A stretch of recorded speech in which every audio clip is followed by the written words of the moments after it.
والعاقبة للمتقين والصلاة والسلام على سيد الأنبياء والمرسلين وعلى آله وأصحابه الطيبين الطاهرين أما بعد فأعوذ بالله من الشيطان الرجيم بسم الله الرحمن الرحيم إن الذين يؤذون الله ورسوله لعنهم الله في الدنيا والآخرة صدق الله العظيم. غوث اعظم بمنے بے سرو ساما مددے قبلہ دین مددے کعبہ ایمان مددے بگرداب بلا افتاد کشتی ضعیفانو شکستہ رات پشتی بحق کے خواجہ عثمان ہارون مدد کن یا معین الدین چشتی مدد کن یا معین الدین چشتی مدد کن یا معین الدین چشتی. الصلاة والسلام عليك يا رسول الله الصلاة والسلام عليك يا نبي الله الصلاة والسلام عليك يا حبيب الله وعلى آلك وأصحابك يا نور الله صلی اللہ تعالی علیہ وسلم.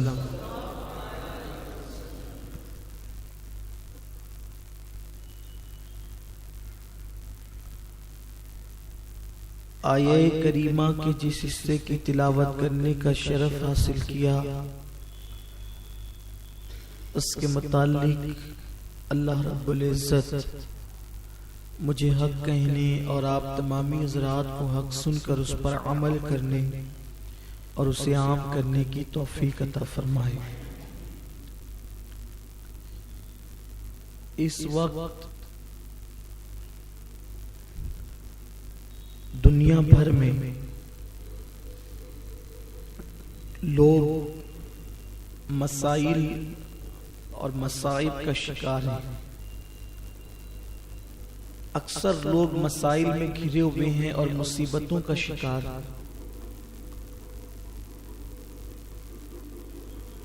جو لوگ بڑی عمر کے ہیں ان سے لے کر ابتدائی زندگی سے جو لوگ گزر رہے ہیں ان لوگوں تک ایک عجیب سا مایوسی کا ماحول ہے، غموں کا ماحول ہے، تکلیفوں کا ماحول ہے.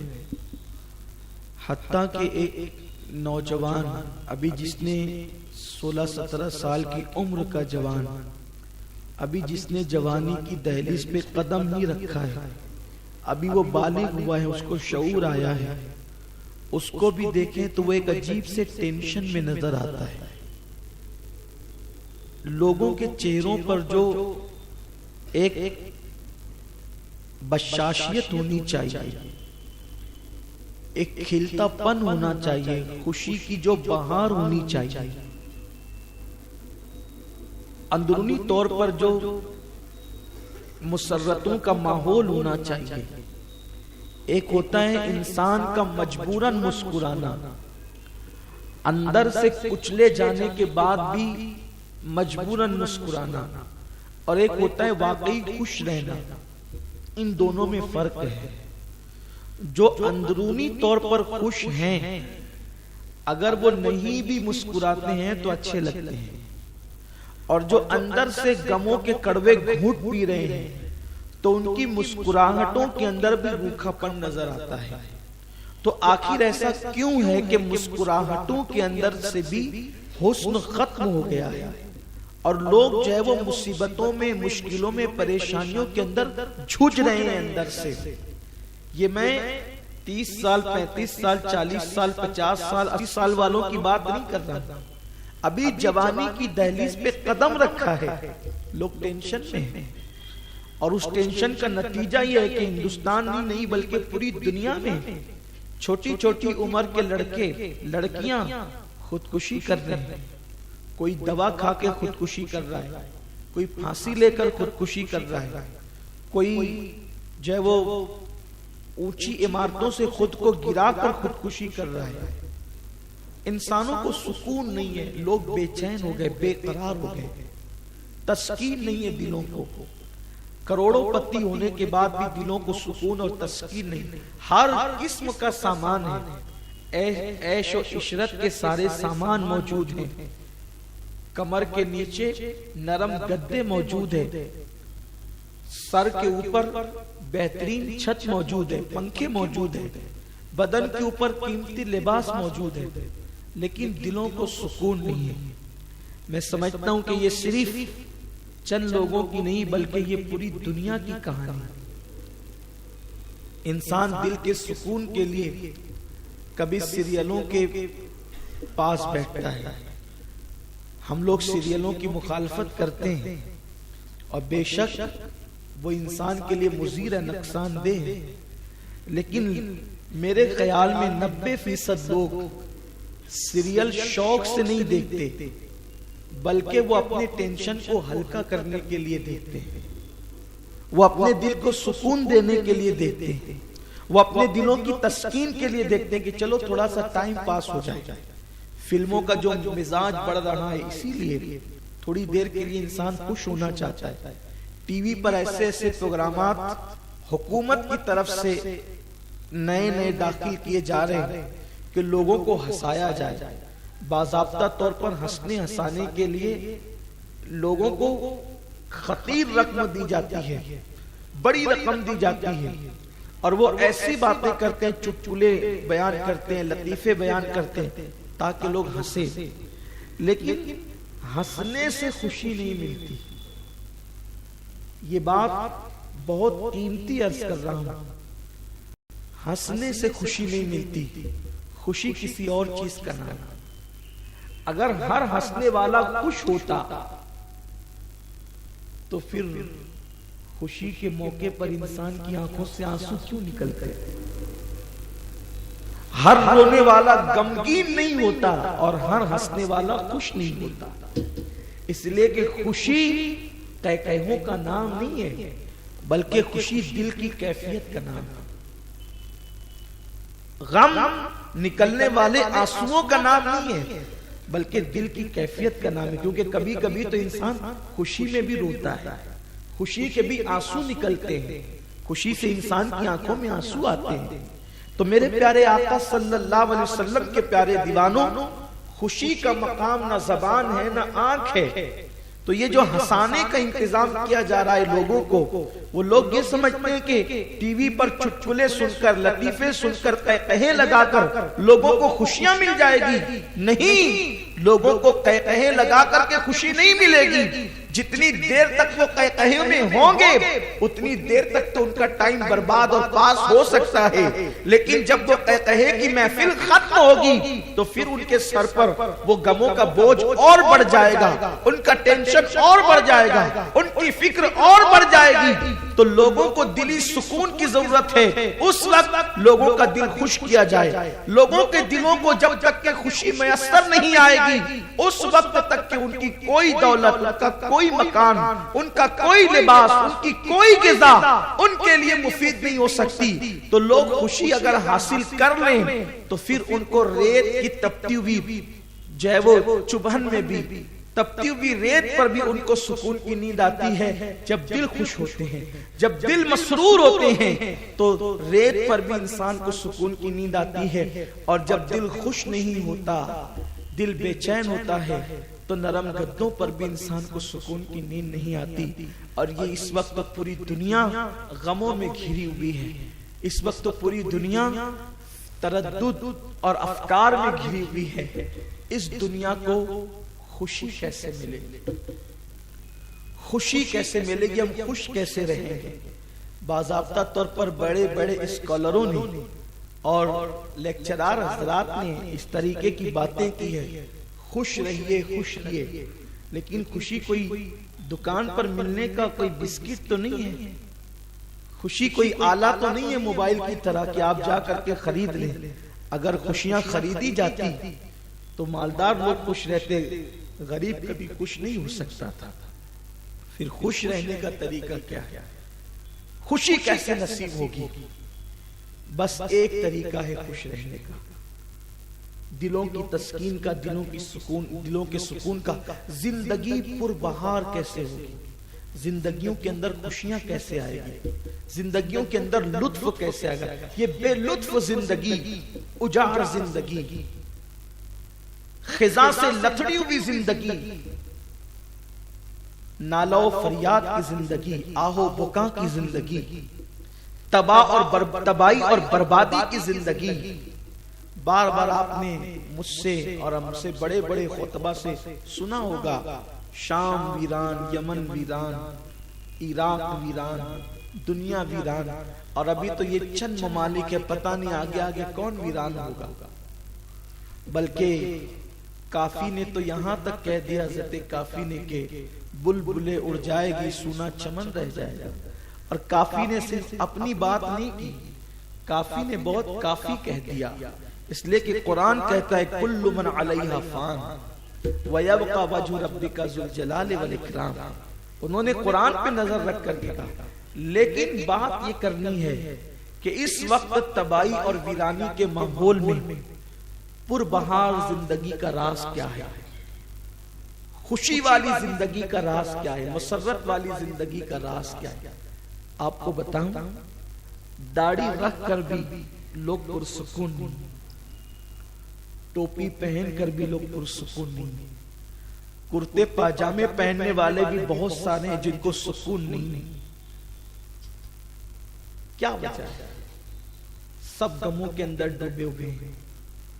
فقیر کو تو ایک ہی بات سمجھ میں آتی ہے، خوشی کہیں نہیں مل سکتی، زندگی کا لطف کبھی نہیں آ سکتا۔ اسی لیے بہت سارے اسکالروں نے یہ کہا، زندگی میں کبھی لطف ڈھونڈنا نہیں، یہ بے وقوفی ہے، کیونکہ دنیا تو دکھوں کی جگہ یہاں صرف دکھ ملیں گے، لیکن میرا مذہب وہ نہیں ہے۔ میرا مذہب تو کہتا ہے وَأَنْتُمُ الْأَعْلَوْنَ إِن كُنتُم مُؤْمِنِينَ۔ بہاریں تو یہی ہے، اور یہاں کی بہاروں پر وہاں کی بہاریں موقوف ہے۔ ربنا آتنا فی الدنیا حسنہ وفی الآخرۃ حسنہ۔ جس کی دنیا اچھی نہیں اس کی آخرت بھی اچھی نہیں، اور جس کی دنیا اچھی ہے اس کی آخرت بھی اچھی ہے، اس لیے کہ دنیا مزرعۃ الآخرہ، دنیا آخرت کی کھیتی ہے، وہاں جو ملنے والا ہے اس کے آثار یہاں نظر آتے ہیں۔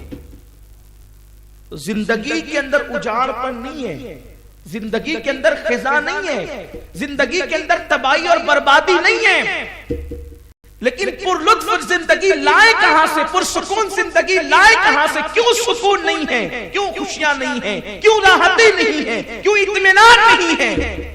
کہاں سے لائے وہ خوشیاں؟ ایک ہی فلسفہ ہے خوش رہنے کا۔ اگر زندگی میں ہمیشہ خوش رہنا ہے، ایک ہی فلسفہ ہے، محبوب خدا کو خوش کرو، یہاں بھی خوش رہو گے، آخرت میں بھی خوش رہے گے۔ ان کی خوشی اتنی قیمتی ہے، ان کی خوشی اتنی قیمتی ہے کہ خود رب کعبہ بھی ان کو خوش کرنا چاہتا ہے۔ وَلَسَوْفَ يُعْطِيكَ رَبُّكَ فَتَرْضَىٰ۔ حبیب اتنا عطا کریں گے کہ آپ راضی ہو جائیں گے، اور ان کی رضا قدرت کے نزدیک ان کی خوشی اتنی قیمتی ہے کہ خود کہتا ہے قَدْ نَرَىٰ تَقَلُّبَ وَجْهِكَ فِي السَّمَاءِ فَلَنُوَلِّيَنَّكَ قِبْلَةً تَرْضَاهَا۔ حبیب جس طرف تیرا دل چاہے اس کی طرف تو اپنے آپ کو کر لے، اس لیے کہ ہم تیرا بار بار رخ بددہا، تیرا وجہ منیر، تیرا وجہ کریم آسمان کی طرف اٹھانے کو بار بار دیکھتے ہیں۔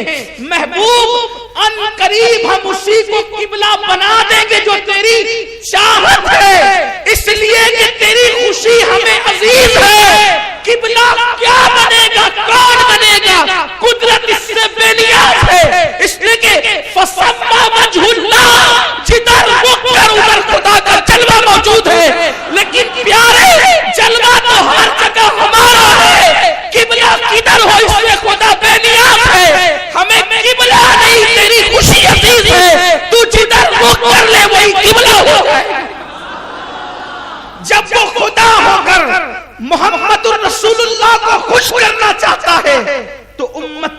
لیے ان کو خوش کرنا کتنا اہم ہے.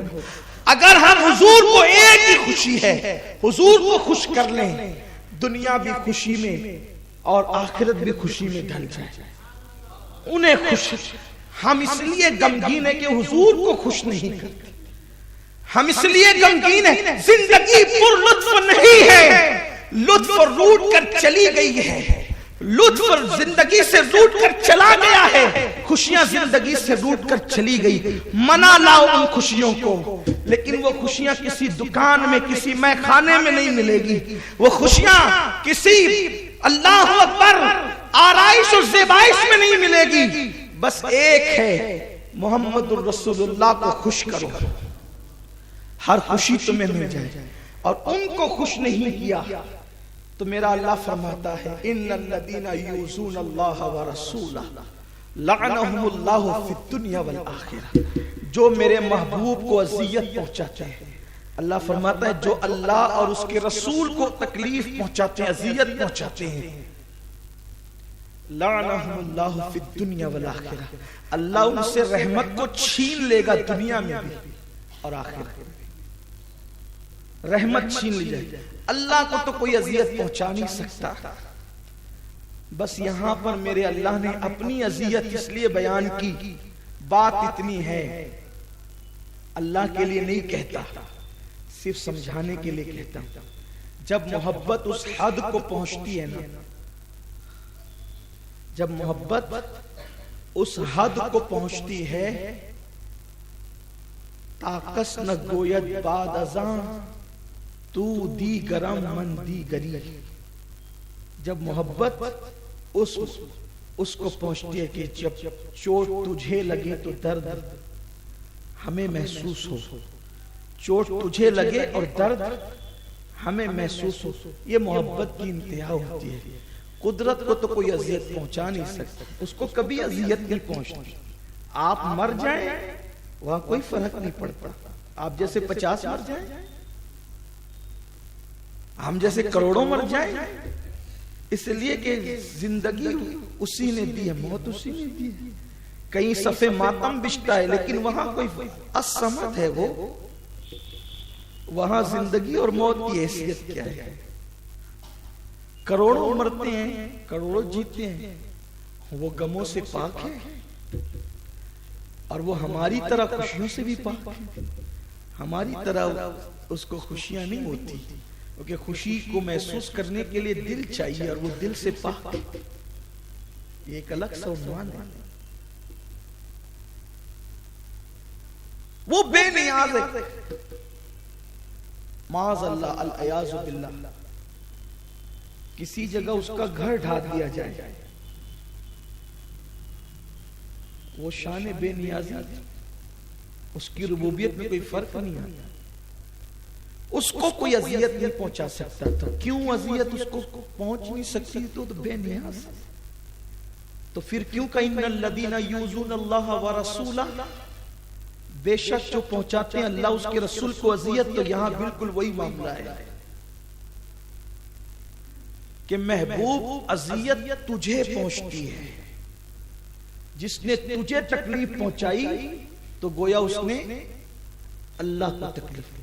من یطیع الرسول فقط اطاع اللہ, جس نے اطاعت کی اللہ رسول کی اس نے اللہ کی اطاعت کی. تو جس نے اذیت پہنچائی رسول کو اس نے اذیت پہنچائی اللہ, ورنہ اللہ کو اذیت نہیں پہنچائی جائے.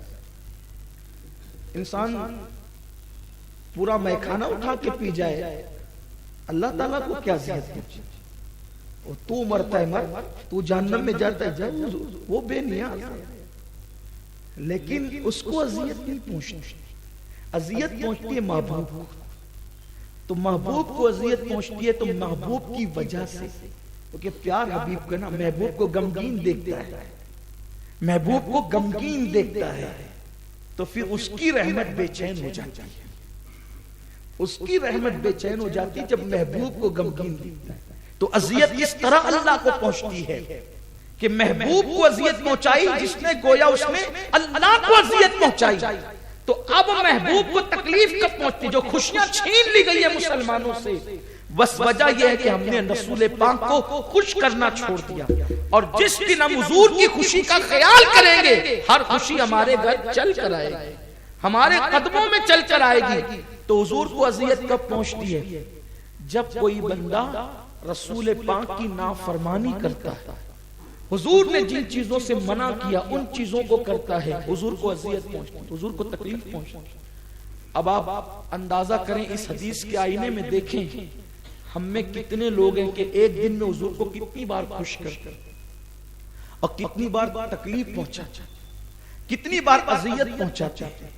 ہم اپنے آپ کو دیکھیں کتنے گناہ کرتے ہیں. گھر سے نکلے رستے میں اگر کوئی لڑکی نظر آ جائے تو ہم کبھی یہ نہیں سوچتے کہ میری اٹھنے والی یہ نگاہ اگر کسی کے حسن پر پڑ رہی ہے تو اس سے حضور کے دل کو کیسی تکلیف پہنچے گی. بھائی اللہ نہ کرے, ہزار بار نہ کرے, اگر یہ گناہ جس کا ذکر میں نے کیا, مجھے شرم بھی آتی ہے یہ بات کہتے ہوئے, لیکن چونکہ آپ کو نہ کہوں تو کس کو کہوں, اصلاح تو کرنی ہے آپ کے ذریعے اوروں تک بھی اللہ آواز پہنچا دے. تو اگر کسی لڑکی کو تکتے ہوئے اس کے ساتھ آوارہ گردی کرتے ہوئے ہماری ماں نے دیکھ لیا, بولو اس کا دل ٹوٹے گا کہ نہیں ٹوٹے گا؟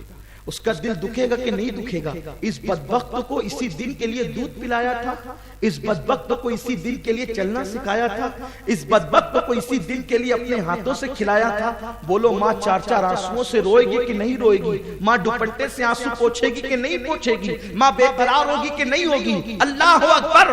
ماں اس گناہ کرتے ہوئے دیکھ کر کے بے قرار کیوں ہو گئی؟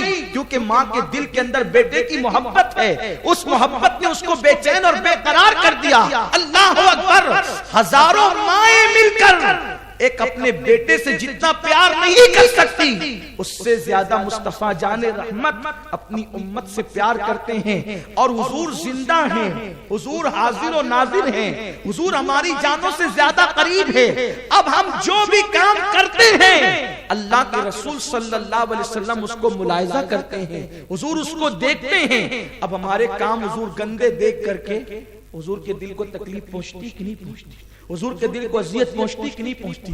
اب بتائیں, روضہ رسول میں جو لوگ حضور کو تکلیف پہنچائیں, ایذا پہنچائیں اور حضور کو ناراض کریں تو پھر ان کی زندگیوں میں خوشیاں کیسے آئیں گی, ان کی زندگیوں میں بہاریں کیسے آئیں گی؟ ہم سمجھتے ہیں تعویذ مل جائے تو زندگی میں بہار آ جائے, ہم سمجھتے ہیں کسی کی دعا مل جائے تو زندگی میں بہار آ جائے. آپ سے پوچھتا ہوں, کیا حضور کی نگاہیں پھرنے سے زیادہ کسی کی دعا اثر رکھتی ہے؟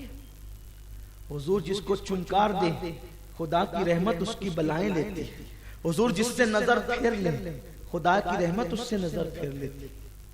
آج جو اپنی زندگیوں کے اندر لطف نہیں ہے, یہ ہر دل کی بات کہہ رہا ہوں.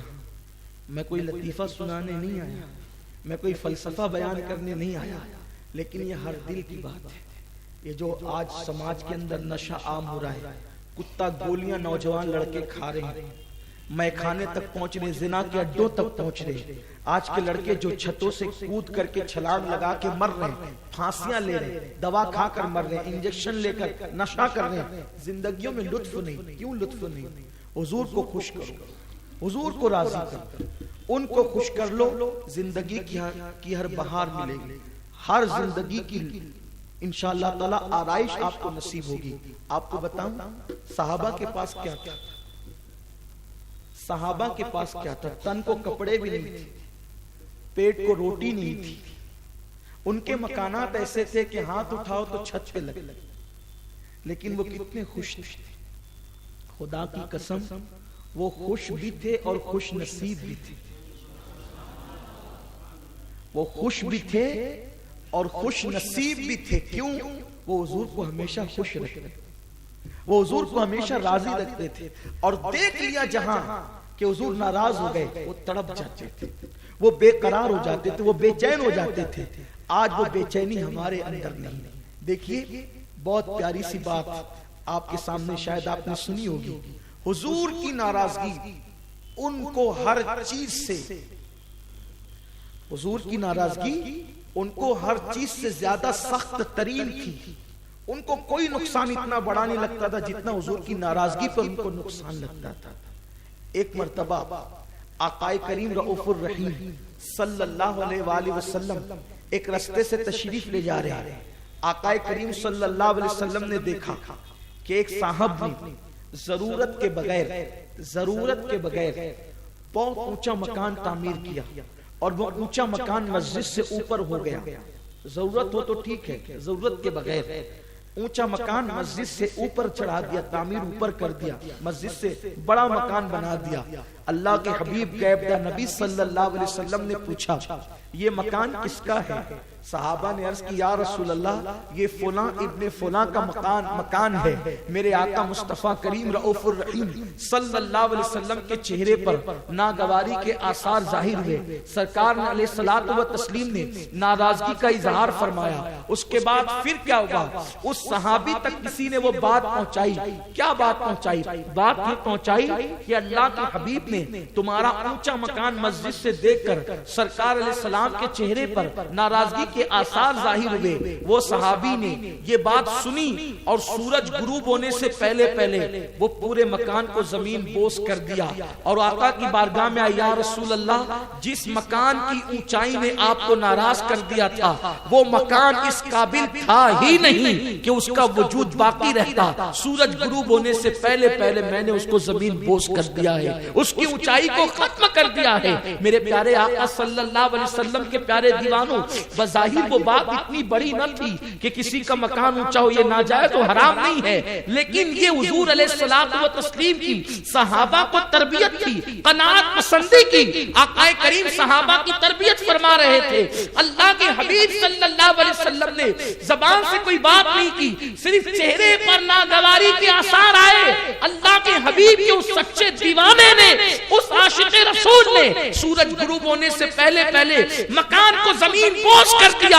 یہ نہیں دیکھا کہ اس میں پیسے کتنے لگے، دولت کتنی لگی، مال کتنا لگا، محنت کتنی لگی. وہ جانتے تھے ساری نعمتیں اپنی جگہ ہے، مصطفیٰ جان رحمت کی خوشی اپنی جگہ ہے. واللہ ورسولہ احق ان یرضوا، اللہ اس کا رسول اس بات کے زیادہ حقدار ہے کہ ان کو راضی کیا جائے. وہ جانتے تھے ان کو خوش کریں گے تو ہر نعمت نصیب ہو جائے گی. اور آج ہم سب کی خوشی چاہتے ہیں، ہمیں سب کی خوشی کا خیال ہے، حضور کی خوشی کا خیال نہیں. سب کو خوش کرنے کے چکر میں اللہ کے حبیب کو ہم نے ناراض کر دیا. ہم تو اپنے نفس کی خوشی کے لیے حضور کو کتنی تکلیف پہنچاتے، کتنی اذیت پہنچاتے. شاید ہم سے زیادہ کوئی کم نصیب ہوگا کہ حضور کا امتی ہو کر بھی حضور کو اتنی تکلیف دے. ایک دن میں اگر کاؤنٹ کریں نا اپنے گناہ تو مجھے تو ایسا لگتا ہے کہ جتنے گھنٹے نہیں ہے اس سے زیادہ ہمارے گناہ ہیں، بلکہ جتنے منٹ نہیں اس سے زیادہ اپنے گناہ ہیں. گالی اپنی زندگی میں گالی دیتے ہوئے کبھی سوچا یہ گالی مسجد کے امام کے سامنے نہیں دیتا تو جو رسول جان سے زیادہ قریب ہے، جو رسول جان سے زیادہ قریب ہے وہ سن رہے تو میں کسی کو گالی کیسے دوں؟ جو رسول جان سے زیادہ قریب ہے جب مسجد کے امام کے سامنے شراب پینے کی ہمت نہیں کرتا تو حضور تو جان سے زیادہ قریب ہے. حضور دیکھ رہے ہیں، حضور کے سامنے شراب کیسے پی. بات اتنی ہے نا. ایک واقعہ یاد آتا ہے کہ ایک بزرگ تھے، ان کے پاس ایک شخص گیا کہ حضرت مجھے مرید ہونا ہے، آپ سے مرید ہونا چاہتا، بیعت ہونا چاہتا. فرمایا کہ ٹھیک ہے ہو جاؤ. حضرت لیکن میں نے سنا ہے کہ جب کوئی مرید ہوتا ہے تو اس کو بہت پابند ہونا پڑتا ہے. یہ بھی ایک عجیب چیزیں لوگ سن کر کے رکھتے ہیں. اب پتہ نہیں کہاں سے سنتے ہیں اور یہ فتویٰ کہاں سے چلتا ہے، اس کا سراغ نہیں لگتا کہ اس کو دیا کس نے. اب برسوں سے چل رہا ہے وہی فتویٰ، بچپنے سے سنتے تھے اب بھی سن رہے ہیں اور پتہ نہیں کب تک سننا پڑے گا کہ مرید ہونے کے بعد بہت پابند بن کے رہنا پڑتا ہے. داڑھی رکھنا پڑتی ہے، نماز پڑھنا پڑتا ہے، مرید ہونے کے بعد صحیح بولنا پڑتا ہے، سچ بولنا پڑتا ہے، جھوٹ سے بچنا پڑتا ہے. میں کہتا ہوں اللہ کے بندے، پیر بڑا ہے کہ نبی بڑے ہیں؟ تو سوچتا ہے کہ پیر سے مرید ہو جاؤں تو سچ بولنا پڑے گا، داڑھی رکھنا پڑے گی، نماز پڑھنا پڑے گا. ارے پیر کیا، بہت بڑا ہے پیر، پیر کی عظمتیں اپنی جگہ. لیکن جب تو نے نبی کا کلمہ پڑھا اور تو نبی سے مرید ہوا، مرید کسے کہتے ہیں؟ مرید کسے کہتے ہیں؟ جو کسی مراد کا ہو. ہماری مراد سے، نبی سے بڑھ کر ہماری مراد ہے. ارے سب مراد ہیں، وہ جان مراد ہے. میرے امام نے تو یہی کہا کہ اللہ رے تیرے جسم منور کی تابشیں، اے جان تجلا کہوں تجھے. اور کہتے ہیں جان مراد کان تمنا کہوں تجھے. اور ایک مقام پر کہتے ہیں کہ عرش کی عقل دنگ ہے، چرخ میں آسمان ہے، جان مراد اب کدھر. جان سب مراد ہے اور حضور جان مراد ہے. تو جس کی حضور مراد ہے وہ حضور کا مرید ہے. مفتی صاحب یہ تو بات ہے. جو حضور کو اپنی مراد مانتا ہے، جو حضور کو اپنی مراد مانتا ہے، وہ حضور کا مرید ہے. خدا کی قسم حضور کا مرید کب سے ہوا؟ تو لا الہ الا اللہ محمد رسول اللہ پڑھا، حضور کا مرید ہو گیا. اب حضور کا مرید ہوا تو اس وقت تو تجھے غیرت نہیں آئی کہ داڑھی رکھنا چونکہ حضور کا مرید ہے، سچ بولنا حضور کا مرید ہے، ٹوپی پہننا حضور کا مرید ہے. اور پھر خدا کی قسم حضور سے بڑھ کر پیر کون ہوگا؟ حضور تو ایسی مراد ہیں خدا کی قسم کہ حضور صرف بندوں کی مراد نہیں، حضور صرف بندوں کی مراد نہیں، بلکہ حضور صلی اللہ علیہ وسلم تو خالق بھی وہاں جب وہ طالب نظر آتا ہے، خالق بھی وہاں طالب نظر آتا ہے. اسی لیے تو وہ مطلوب ہے. خالق کی رحمتیں وہاں منتظر نظر آتی ہے، اسی لیے تو وہ منتظر ہے. اقبال نے اسی لیے تو کہا، ڈاکٹر صاحب اسی لیے تو کہتے ہیں عبد دیگر عبدہو چیزیں دیگر، این سراپا منتظر وہ منتظر. وہ کیسی مراد ہے؟ وہ جان مراد ہے، وہ عرش کی مراد، وہ سدرہ کی مراد، وہ جبریل کی مراد، وہ جنت کی مراد. حضور مراد ہے. اور حضور مراد ہے اپنے امتیوں کی، تو ساری امت حضور کی مرید ہے. تو پھر پیر کے مرید کیوں ہوتے ہیں؟ پیر کے مرید اس لیے ہوتے ہیں کہ حضور سے جو وعدہ کیا ہے اس وعدے کی تجدید پیر کے ہاتھ پہ کرتے ہیں، تجدید وفا کرتے ہیں. اسی لیے پیر کو بھی مرشد کہتے ہیں اور مراد کہتے ہیں. وہ حضور سے کیے گئے وعدے کی تجدید کراتا ہے. وہ اور کچھ کہتا ہے، دیکھتے ہیں لا الہ الا اللہ محمد رسول اللہ، توبہ کی میں نے اپنے سارے گناہوں سے، آج کے بعد ہر فرض واجب سنتوں کو ان کے وقتوں پر ادا کرتا رہوں گا. یہ کیا ہے؟ یہ تو پہلے تم کہہ چکے ہو نا، آمنت باللہ و رسول، کہہ چکے ہو نا. یہ بات نہیں کہی، ایمان لائے اللہ پہ، اس کے رسول پہ، اسی کا نام ہے لا الہ الا اللہ محمد رسول اللہ. یہ ہو گیا. اس کے بعد پھر آپ نے کہا اطاعت کی اللہ کی، اس کے رسول کی، وہی تجدید وہ کروا رہا ہے کہ فرائض واجبات سنتوں کو ان کے وقتوں پر ادا کرتا رہوں گا، گناہوں سے بچتا رہوں گا. اور پھر میں نے اپنا ہاتھ غوث پاک کے ہاتھ میں دیا. غوث پاک کا نام اس لیے لے لیا جاتا ہے کہ مقبول ہے اس بارگاہ کے، ورنہ غوث پاک کا ہاتھ ہے ان کے مرشد ابو سعید مخزومی کے ہاتھ میں، ان کا ہاتھ ہے ان کے مرشد حضرت بلفراح ترتوسی کے ہاتھ میں، ان کا ہاتھ ہے ان کے مرشد شیخ عبد الواحد تمیمی کے ہاتھ میں، ان کا ہاتھ ہے ان کے مرشد حضرت ابو بکر شبلی کے ہاتھ میں، ان کا ہاتھ ہے ان کے مرشد حضرت جنید بغدادی کے ہاتھ میں، ان کا ہاتھ ہے ان کے مرشد حضرت سری سختی کے ہاتھ میں، سری سختی کا ہاتھ ہے ان کے مرشد حضرت سیدنا معروف کرخی کے ہاتھ میں، حضرت معروف کرخی کا ہاتھ ہے حضرت حبیب اجمی کے ہاتھ میں، اور بلکہ معروف کرکی اور حبیب اجمی کا ہاتھ ہے حضرت امام علی رضا کے ہاتھ میں،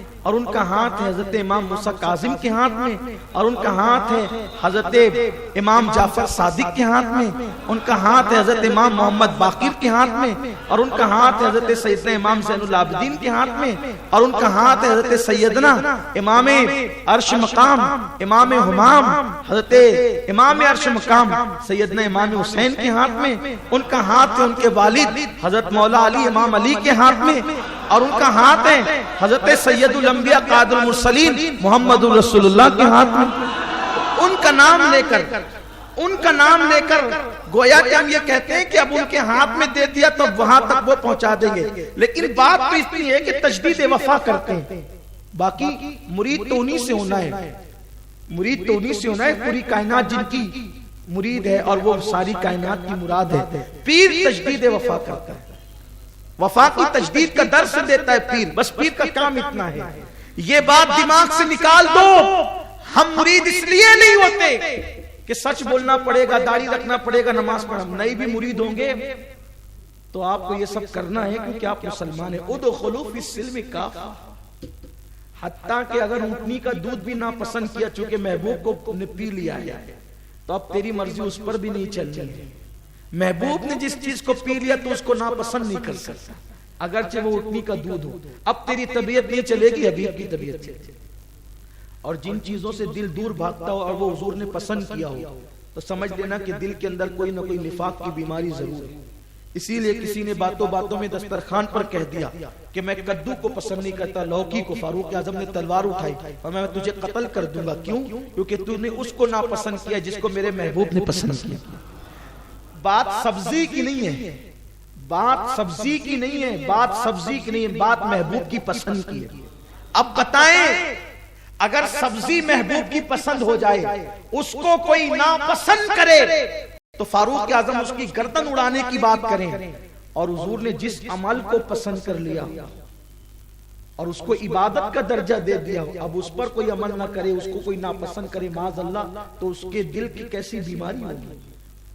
تو یہ چیزیں لوگوں کے دماغ میں کہ ہم مرید اس لیے نہیں ہوتے کہ داڑھی رکھنا پڑے گی۔ میرے عزیز، تو مرید نہیں بھی ہوگا تو تو مرید ہو چکا ہے، تو مرید ہو چکا ہے۔ اور تو کس کا مرید ہوا ہے؟ امام الانبیاء کا، سید الانبیاء، ہمارے مرشد ہے حضور، اور حضور کا نائب، حضور کا نائب ہمارا مرشد ہے، جو بھی آپ کا مرشد ہو، پیر ہو۔ تو اس نے کہا حضرت میں نے سنا ہے کہ مرید ہوتے ہیں تو گناہوں سے بچنا پڑتا ہے۔ اب جو اچھے مرشد ہوتے ہیں نا پھر وہ اچھی اچھی باتیں کرتے ہیں، جو اچھے مرشد ہوتے ہیں اچھی اچھی باتیں کرتے ہیں۔ تو انہوں نے کہا ٹھیک ہے بیٹا، تو نے جو سن رکھا ہے وہ تیری ذمہ داری ہے، لیکن میں نے بات تو اتنی کرنی ہے کہ تجھے جب گناہ کرنا ہو کر لینا، لیکن شرط اتنی ہے میرے سامنے نہیں کرنا، بس میرے سامنے گناہ نہیں کرنا، باقی تو جان، تیرا کام جان۔ اس نے سوچا اس سے اچھا پیر کون سا مل سکتا ہے، اس لیے کہ میری قوم تو آسانیاں ڈھونڈتی ہے۔ وہاں جاتے ہیں، رے چل نماز کچھ نہیں، تیرا پیر ہے نا بخشانے والا، یار اس سے اچھا تو کچھ نہیں۔ زبردستی ہفتہ اجتماع میں جاتے ہیں، امیر القادری ڈراتا رہتا ہے کہ جہنم میں جائیں گے اور نماز چھوڑیں گے تو یہ ہوگا اور وہ ہوگا۔ یہ لوگ ہیں یار کہ چل جا، ہم ہیں، اور ہم ہیں تو پھر ٹینشن کی ضرورت کیا ہے، تیرا پیر اس قابل ہے۔ پتا چلا کہ آج جناب بھی جائیں گے جہنم میں اور لے کر آپ کو بھی جائیں گے، ہم تو ڈوبے ہیں صنم، تم کو بھی لے ڈوبیں گے والا مسئلہ ہے۔ بہت جرأت ہے ان لوگوں کے اندر، بہت جرأت مند ہے، جری ہے وہ لوگ جو قوم کو نماز سے روکتے ہیں، نماز کا مذاق اڑاتے ہیں۔ نماز کا منکر بالاتفاق اجماع ہے کہ وہ کافر ہے، نہ پڑھے ساری زندگی گنہگار ہے، فاسق ہے، لیکن انکار کر دے تو کافر ہے، بلکہ ساری زندگی پڑھے اور ایک بار انکار کر دے تو بھی کافر ہے۔ تو جب اللہ اس کے رسول نے ہمیں جس چیز کا پابند کیا، ان الصلاۃ کانت علی المؤمنین کتابا موقوتا، بے شک مومنین پر مقررہ وقت کے ساتھ نماز فرض ہے، اور نماز کا حکم اللہ نے قرآن میں 700 مقام پر کم و بیش عطا فرمایا ہے۔ بزرگ فرماتے ہیں کہ جو ایک وقت کی نماز چھوڑے گویا کہ وہ 700 مرتبہ اللہ کی نافرمانی کرتا ہے۔ ایک وقت کی نماز چھوڑنے والا 700 مرتبہ اللہ کی نافرمانی کرتا ہے۔ کیا ہوگا ان لوگوں کا انجام کیا ہوگا؟ بہرحال تو کچھ لوگ ایسے چھوٹ دیتے ہیں، اللہ انہیں ہدایت عطا فرمائے، اور لوگ بھی ان کے پیچھے دوڑتے بھاگتے رہتے ہیں۔ یاد رکھنا یہ تمہارے لیے دنیا میں بھی نقصان دہ، آخرت میں شریعت کا دامن چھوڑ کر کسی کو کچھ نہیں مل سکتا۔ اول شریعت ہے، بعد میں ساری چیزیں، کیونکہ حضور علیہ السلام شریعت لانے والے حضور ہیں، شریعت لانے والے حضور ہیں۔ معاذ اللہ اگر شریعت میں کمی ہوتی حضور شریعت کیوں لاتے؟ شریعت کامل و مکمل و اکمل ہے، اس میں حسن ہے، خوبی ہے، ہر چیز کی بھلائی ہے، اسی لیے حضور نے شریعت ہمارے سامنے پیش کیا۔ لیکن ان کی بات حکمت بھری تھی۔ اچھا کبھی کبھی کسی بزرگ کی بات میں حکمت ہوتی ہے، لوگ سمجھ نہیں پاتے، اس کا الٹا مطلب نکال لیتے۔ بزرگوں کی بات سمجھنے کے لیے بھی کم سے کم کچھ % تو بزرگی چاہیے، بات اتنی ہے۔ بات سمجھے آپ؟ بزرگوں کی بات تھوڑی مشکل سی ہو گئی یہ بات، لیکن آپ سمجھے اس کو۔ بزرگوں کی بات سمجھنے کے لیے کم سے کم تھوڑی بہت بھی تو بزرگی چاہیے۔ کوئی بزرگ نہ ہو بزرگوں کی بات سمجھ ہی نہیں سکتا۔ مطلب کیا؟ انگریزوں کی زبان سمجھنے کے لیے کچھ تو انگریزی آنا چاہیے، تب آپ انگریزوں کی بات سمجھ سکو، ہے نا؟ ایک مرتبہ ایک جگہ پر کچھ لوگ بیٹھ کر کے بزرگوں کی باتوں پہ ڈسکس کر رہے تھے، فلاں ولی نے یہ کہا، وہ اس نے کہا، اس نے وہ کہا، اور خوب اس پہ لے دے چل رہی تھی۔ ایک بزرگ آئے، انہوں نے کہا ایک کائے کی آواز آ رہی ہے، وہ کتے بھونک رہے، بلیاں چلا رہی ہیں، کہتے کیا ہیں یہ؟ کہتے کیا ہے؟ کہا کچھ سمجھ میں نہیں آتا۔ کہتے گا کہا نادانو، یہ حقیر اور ذلیل مخلوق ہے جس کو کتا بلی کہتے ہیں، جب ان کی کہی ہوئی باتوں کا مطلب تمہیں سمجھ میں نہیں آتا تو اللہ کے ولیوں کی کہی ہوئی باتوں کا مطلب تمہیں سمجھ میں آئے گا؟ کیا باتیں کرتے ہو؟ اب میں یہاں یہ بات کہتا ہوں کہ جب اللہ کے ولیوں کی کہی ہوئی باتیں جب انسان کے سمجھ میں نہیں آ سکتی تو پان لگانے والا کہتا ہے یہ حدیث ضعیف ہے، ٹھیلا چلانے والا کہتا ہے یہ روایت موضوع ہے۔ اس کو سمجھ میں آنا چاہیے کہ جب تو کتے بلی کی بات نہیں سمجھ سکتا تو زبان ما اوحا سے نکلی ہوئی بات، زبان ما اوحا سے نکلی ہوئی بات تو کیا سمجھ سکتا ہے؟ اور جب بات اتنی جب کہے گا پھر ہم نہیں سمجھ سکتے، پھر حضور ہمارے درمیان کیوں آئے؟ حضور تیرے درمیان اس لیے آئے کہ تو حضور کی بات سمجھ نہیں سکتا، تو حضور آئے تو حضور کی بات سمجھ نہیں سکتا، لیکن اس لیے حضور نے صدیق کو بھی پیدا کیا، عمر کو بھی پیدا کیا، عثمان و علی کو پیدا کیا، سعد و سعید کو پیدا کیا، طلحہ و زبیر کو پیدا کیا، عائشہ، میمونہ، جویریہ، ام سلمہ، زینب، ان لوگوں کو پیدا کیا، غوث پاک، غریب نواز، امام اعظم، شافعی، مالک، احمد، امام حنیف، ان کو پیدا کیا کہ تو نہیں سمجھتا، یہ سمجھتے ہیں، یہ سمجھ کر پھر تجھے سمجھائیں گے تو تیرے سمجھ میں آئے گا۔ ٹھیلے والے تیرے بس کی بات نہیں ہے کہ تو حضور کا کلام سمجھے، اس لیے کہ جو عربی باپ سے پیدا ہوئے تھے جب حضور کا کلام سنتے تھے تو کیفیت یہ ہوتی تھی، فصحا عرب کے بڑے بڑے تیرے آگے کیوں ہے دبے رچے، کوئی جانے منہ میں زبان نہیں بلکہ جس میں جان نہیں۔ ترجمان کے بغیر انگریز کی انگریزی نہیں سمجھتے، اور ترجمان کے بغیر حضور کی بات سمجھنے چلے ہو۔ کوئی تو ترجمان چاہیے، اس لیے اللہ نے سراج الامہ بنا کر میرے امام اعظم کو بھیجا، حجت الاسلام بنا کر امام غزالی کو بھیجا، مرشد کامل بنا کر پیروں کے پیر غوث الاعظم دستگیر کو بھیجا۔ تو اب کسی کی غیر ملکی کی بات بغیر ترجمان کی جب سمجھ میں نہیں آئے گی اور ترجمان بیچ میں ہوگا تو پوچھے گا بھئی یہ تو نے سمجھی کیسے؟ تجھے تو انگلش آتی نہیں، تو کہا وہ ترجمان نے سمجھائی۔ اب پتا چلا حدیث آتی نہیں، تجھے سمجھائی کس نے؟ تو جو امام اعظم کا نام لو سمجھ میں آ گئی اس کے، اور جو امام اعظم کا نام نہ لے کہے تو ہم تو کسی کو نہیں مانتے، تو کہا بغیر ترجمان کے تو سمجھے گا کیا؟ بغیر ترجمان کے تو سمجھے گا کیا؟ الحمدللہ اسی لیے سمجھا ہم نے ہے۔ علم حدیث کے وارث ہم احناف ہیں، ہم سنی ہیں، ہم قادری ہیں، ہم لوگ ہیں، اس کی وجہ یہ ہے کہ ہم نے ترجمان کے ذریعے سے سمجھا ہے. کیوں؟ اس لیے کہ حضور صلی اللہ علیہ وسلم کی ذات وہ ہے، ان کی زبان سے نکلنے والی بات وہ خود نہیں کرتے بلکہ وہ تو کلام خدا ہوتا ہے، وحی الہی ہوتی ہے. تو بات دور نکل کے جا رہی ہے، بات دور چلی گئی. بزرگوں کی بات سمجھنے کے لیے تھوڑی بہت بزرگی چاہیے. اب لوگوں کو بزرگی نہیں پتا، اسی لیے لوگوں بزرگوں کی باتوں کا بھی لوگ الٹا مطلب نکال لیتے ہیں. تو اس بزرگ نے فرمایا کہ ٹھیک ہے تجھے جو کرنا ہے کر، تو جان، لیکن میرے سامنے گناہ نہیں کرنا. اس نے کہا بہت اچھا، چلیے آپ مرید کے لیے. مرید ہو گیا. اب سوچا کہ پیر صاحب تو اپنے حجرے میں بیٹھے ہوئے ہیں، چلو شراب پیتے ہیں. عادت کے مطابق میخانہ چلتے ہیں.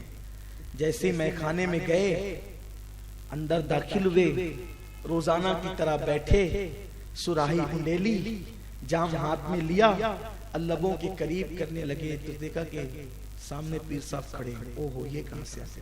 میخانے میں تو ان کی آمد نہیں ہونی چاہیے، لیکن یہ یہاں کہاں سے آ گئے؟ لیکن جیسے ہی دیکھا گنہگار تھا لیکن بے وفا نہیں تھا.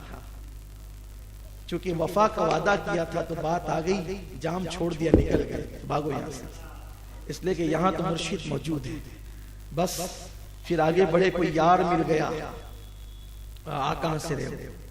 کہا کہ اگر بولیں گے میخانے سے آ رہے ہیں تو نہ قدموں میں لڑکھڑاہٹ ہے، نہ زبان میں لڑکھڑاہٹ ہے، نہ نشے کا کوئی اثر ہے. اگر وہ کیفیت ہوتی تو یہ پوچھتا ہی نہیں، لیکن یہاں تو ایسا کچھ نہیں. چلو ابھی میخانے کی بات کریں گے تو پتہ نہیں ناراض ہو جائے کیا ہو. سوچا کہ جھوٹ بول دیں، میخانے کی بجائے خدا خانے کا نام لے لیں. دیکھا کہ مرشد کھڑا ہوا ہے، پیر صاحب کھڑے ہوئے. کہا او یہ تو یہاں بھی ہے. اس کے بعد پھر اسی طرح کے اور گناہوں پہ قیاس کر لیں کہ یہ کرنا چاہ، وہ کرنا چاہ. عادت کیوں؟ جہاں دیکھتے مرشد، جہاں دیکھتے مرشد، جہاں دیکھتے مرشد. خانقاہ میں پہنچے، حضرت سچی توبہ کرنی ہے، اب تو سارے گناہوں کو چھوڑ دینا ہے. آپ نے کہا تھا میرے سامنے نہیں کرنا. تو وہ جگہ کہاں ہے جہاں تو نہیں؟ یار کا جلوہ. اب آپ بتائیں جب کوئی ولی ہو جائے تو خدا اس کو اتنی طاقت دے دیتا ہے. جب کوئی ولی ہو جائے تو خدا اس کو اتنی طاقت دے دیتا ہے کہ وہ جہاں چاہے روحانیت کے ساتھ جا سکتا ہے. جب ولیوں کی طاقت کا یہ عالم ہے تو امام الانبیاء کی طاقت کا عالم کیا ہوگا؟ تو یہ جو حضور کو ہم جو تکلیف پہنچا رہے ہیں، گناہ کر کے اذیت پہنچا رہے ہیں، حضور کو تکلیف پہنچتی ہے تو اللہ ہم سے خوشیاں چھین لیتا ہے. اگر حضور کو خوش کرنا ہم شروع کر دیں، آج سے یہ عہد کر لیں، زندگی کے اندر حضور کو کبھی ناراض نہیں کریں گے. اور یہ عقیدہ مضبوط کیجئے کہ حضور ہماری جان سے زیادہ قریب ہے، حضور ہمیں دیکھ رہے ہیں، حضور ہمیں سن رہے ہیں. اللہ کی قسم اگر یہ عقیدہ ہمارا مضبوط ہو جاتا ہے تو ہم خود بخود گناہوں سے بچیں گے. اللہ والے گناہوں سے اس لیے بچتے تھے کہ ان کو یقین تھا کہ ہمارے حضور ہمیں دیکھ رہے ہیں، ہماری جان سے زیادہ قریب ہیں. اور جب یہ عقیدہ پختہ ہوتا ہے نا، ادھر زبان سے آہ نکلی، ادھر حضور کی مدد آ گئی، ادھر حضور کی امداد آ گئی. دراصل ہمارے عقیدے کے اندر بڑی کمی آتی جا رہی ہے اور ہم دھیرے دھیرے معاذ اللہ اپنے نبی سے اپنے رشتے کو کمزور کرتے جا رہے ہیں. تو اللہ کا اعلان ہے جو میرے نبی کو اذیت پہنچائیں گے ہم ان سے دنیا اور آخرت میں اپنی رحمت کو چھین لیں گے. اور اللہ جن سے رحمت کو چھین لیتا ہے پھر وہ کتنی محنتیں کریں، کتنی کوششیں کریں، کتنی مشقتیں کریں، کبھی وہ کامیاب نہیں ہو سکتا. اگر کامیابی چاہتے ہیں ایک چیز کو اپنا لو، بلکہ میں کہتا ہوں زندگی کا مقصد بنا لو حضور کو خوش کرنا. اپنی زندگی کا مقصد بنا لو حضور کو خوش کرنا. حضور کو خوش کرو، اللہ اتنی خوشیاں دے گا، خوشیاں سمیٹ نہیں سکو. اب آپ دیکھو اللہ نے ولیوں کے لیے کیا کہا، لا خوف علیہم ولا هم یحزنون. ان کو کوئی غم نہیں ہے. کیوں؟ کیونکہ وہ حضور کو کبھی غمگین نہیں کرتے. اللہ کا ولی حضور کو کبھی غمگین نہیں کرتا، اس لیے اللہ نے اس کو غموں سے دور کر دیا. اگر ہم بھی حضور علیہ السلام کو تکلیف نہ پہنچائیں، اذیت نہ پہنچائیں، گناہوں سے سچی توبہ کر لیں. کوئی قدم اٹھانے سے پہلے سوچیں اپنا یہ اٹھنے والا قدم کہیں حضور کو ناراض تو نہیں کرے گا، کہیں حضور کو تکلیف تو نہیں پہنچائے گا. پھر دیکھیں آپ، پیسوں کی برسات ہوگی، عزت کی برسات ہوگی، دولت کی برسات ہوگی، نعمت کی برسات ہوگی. وہ کون سی نعمت ہے جو نہیں ملے گی؟ سیدنا صدیق اکبر سیدنا فاروق اعظم، سیدنا عثمان غنی، مولا علی، یہ کیوں اتنے خوش تھے؟ صحابہ کیوں اتنے خوش تھے؟ اللہ نے ان کو کیسر و کسرا کا تاجدار بنایا حضور کے صدقے میں، بڑی بڑی نعمتیں ملی، حکومتیں ملی، عزتیں ملی، رفعتیں ملی، بلندیاں ملی حضور کے صدقے۔ تو آئیے ہم حضور کو خوش کرنے کا عہد کریں۔ میں کوئی پیر تو نہیں ہوں، لیکن آج ہم سب تجدید وفا کرتے ہیں کہ آج ہم اپنی زندگی کا ایک مقصد بناتے ہیں حضور کو، کبھی حضور کو ناراض، اس کے لیے کتنا بڑے سے بڑا نقصان اٹھانا پڑے اٹھا لیں گے، لیکن حضور کو کبھی ناراض، حضور کو ہمیشہ جن جن چیزوں سے حضور کو اذیت پہنچتی ہے ان چیزوں سے بچیں گے، اور جن چیزوں سے حضور کو خوشی ہوتی ہے ان چیزوں کو کر کے حضور کو خوش کرنے کی کوشش کریں گے۔ اللہ تعالیٰ مجھے آپ سب کو توفیق دے کہ ہم حضور کی خوشی کے لیے کوششیں کریں، محنتیں کریں۔ اس کے لیے آئندہ کے لیے ایک عنوان چھوڑ کر کے جا رہا ہوں، حضور سب سے زیادہ خوش کب ہوتے ہیں؟ آئندہ ہفتے کا عنوان کیا؟ اب اپنی زندگی کا مقصد ہم نے کیا بنایا؟ حضور کو کیا عنوان بنایا؟ حضور کو خوش کرنا۔ حضور سب سے زیادہ خوش کب ہوتے ہیں؟ انشاءاللہ آئندہ ہفتے ملاقات ہوگی اور اس پر ہم گفتگو کریں گے کہ حضور کو سب سے زیادہ خوشی کب ہوتی ہے، اور پھر وہ عمل بھی ہم کریں گے تاکہ ہمارے حضور ہم سے خوش ہو جائے۔ امام تو یہی دعا کرتے رہے، کام وہ لے لیجئے تم کو جو راضی کرے، کام وہ لے لیجئے تم کو جو راضی کرے، ٹھیک ہو نام رضا تم پہ کروڑوں درود۔ یہ بہت قیمتی بات ہے، حضور کی خوشی، حضور کو خوش کرو، قبر میں بھی بادشاہ، میدان محشر میں بھی بادشاہ، اور دنیا میں بھی بادشاہ۔ ہاں میں یوں ہی نہیں کہہ رہا ہوں، یوں ہی نہیں کہہ رہا ہوں، اپنی طرف سے نہیں کہہ رہا ہوں، قبر میں بھی بادشاہ، بادشاہ کی بات کر رہا ہوں، بادشاہ قبر میں۔ کیوں؟ امام کہتے ہیں نکیرین کرتے ہیں تعظیم میری، فدا ہو کے تجھ پہ یہ عزت ملی۔ حضور کو خوش کر کے قبر میں گئے تو فرشتے بھی احترام کریں گے، آئیے یہاں آپ کا مقام ہے، فرشتے تعظیم کریں گے میدان محشر میں، اور پل صراط سے ہم گزر رہے ہوں گے، لوگ ڈگمگا رہے ہوں گے، حضور خوش ہیں تو انشاءاللہ پل صراط میں بھی بیڑا پار ہے۔ اور اللہ نے ہمیں اسی لیے پیدا کیا کہ ہم اس کے محبوب کو خوش کریں، اس کے محبوب کو راضی کریں، حضور کی خوشی زندگی بنائیں اور زندگی کا مقصد اور نصب العین بنائیں۔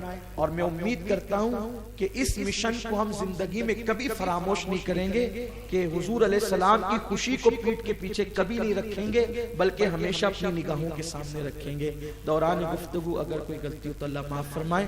میں پچھلے جو عنوان آئندہ ہفتے کہنے والا ہوں اس کو آج ہی کہہ دیتا، کیونکہ اسی سے لگ کر کے وہ عنوان ہے، لیکن چونکہ مجھے ابھی سفر کرنا ہے اور غالباً 5:50 کی میری ٹرین پونا سے گلبرگہ شریف میں کل اور پرسوں اجتماع ہے، تو مجھے وہاں کے لیے نکلنا ہے اور وقت ہو گیا ہے، اس لیے میں آپ سے اجازت چاہتا ہوں، اور جو ادھورا عنوان آج کا رہ گیا ہے اس کو ہم آئندہ ہفتے انشاءاللہ پورا کریں گے۔ اور آج عنوان یہ کہ حضور کو خوش کریں، اپنی زندگی کا مقصد، اور آئندہ ہفتے حضور سب سے زیادہ کس عمل پہ خوش ہوتے ہیں، انشاءاللہ اس عنوان کے ساتھ ہم آپ سے ملاقات کریں گے۔ آپ اپنے دوست احباب کو اجتماع کی دعوت دیں، ہفتہ وار اجتماع کی، اللہ نے چاہتا آئندہ ہفتے بھی فقیر اجتماع میں موجود رہے گا اور آپ سب سے انشاءاللہ ملاقات ہوگی۔ آپ جلدی آئیں، میں دیکھ رہا ہوں کہ سردی کے دن ہونے کے باوجود بھی آپ تاخیر سے آتے ہیں، حالانکہ 10 بجے میرا بیان شروع ہو جائے گا انشاءاللہ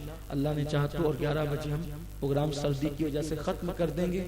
اور یہ بھی آپ سے گزارش ہے کہ اجتماع گاہ پر آج سے کام شروع ہو چکا ہے، الحمدللہ اللہ کی توفیق سے ہم لوگ گئے تھے اور بہت سارے برادران اسلام بھی تھے، عاشقان رسول تھے، علماء سادات مفتیان کرام بھی تھے۔ اجتماع گاہ پر کام شروع ہو چکا ہے، روزانہ عصر سے کام شروع ہوگا اور رات 10 سے 11 بجے تک کام چلتا رہے گا۔ اللہ نے آپ کو جتنی توفیق دی ہے اس توفیق کے مطابق آپ ضرور بے ضرور اجتماع گاہ پہنچے، کام کریں، محنت کریں۔ اگر ایک پتھر اٹھانا بھی اللہ کو پسند آ گیا تو قیامت کے دن وہی ہمارے لیے نجات کا ذریعہ بنے گا، اور وہ پتھر گواہی دے گا، اے اللہ جو تیرے دین کی خاطر اجتماع میں آنے والے تھے ان لوگوں نے مجھے ہٹا کر کے وہاں صفائی کی تھی۔ اور سوچو تو صحیح، محفل میں آنا ایک الگ چیز ہے، محفل سجانا الگ چیز ہے۔ دونوں چیزوں میں فرق ہے. محفل میں آنے کی بات الگ ہے.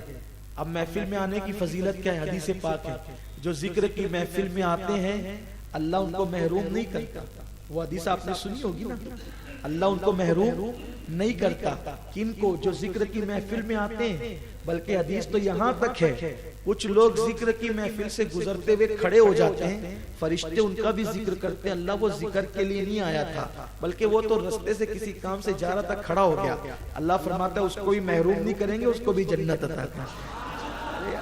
چلتے ہوئے جانے والے کو جنت عطا کریں گے تو آنے والوں کو کیا دیں گے؟ اور پھر آنے والوں کو اتنا ملے گا تو جو محفل سجا کے بلانے والے ہیں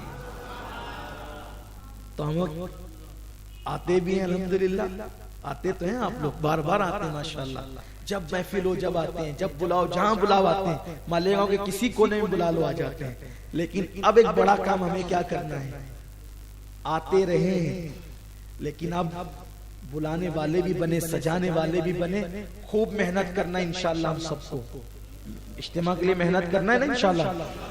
جس کے اندر جو صلاحیت ہے اس کے مطابق وہ کوشش کریں, محنت کریں اور اجتماع کو کامیاب بنانے کی کوشش. رسالت کے پروانوں, ہر سنیچر کو بعد نماز عشاء سنی دعوت اسلامی کے عالمی مرکز اسماعیل حبیب مسجد میں سنی اجتماع ہوتا ہے. آپ حضرات پابندی کے ساتھ اس میں شرکت فرمائیں. سنی دعوت اسلامی کی ویب سائٹ sunnidawatisllami.net پر وزٹ کریں اور بہت ساری دینی معلومات حاصل کریں.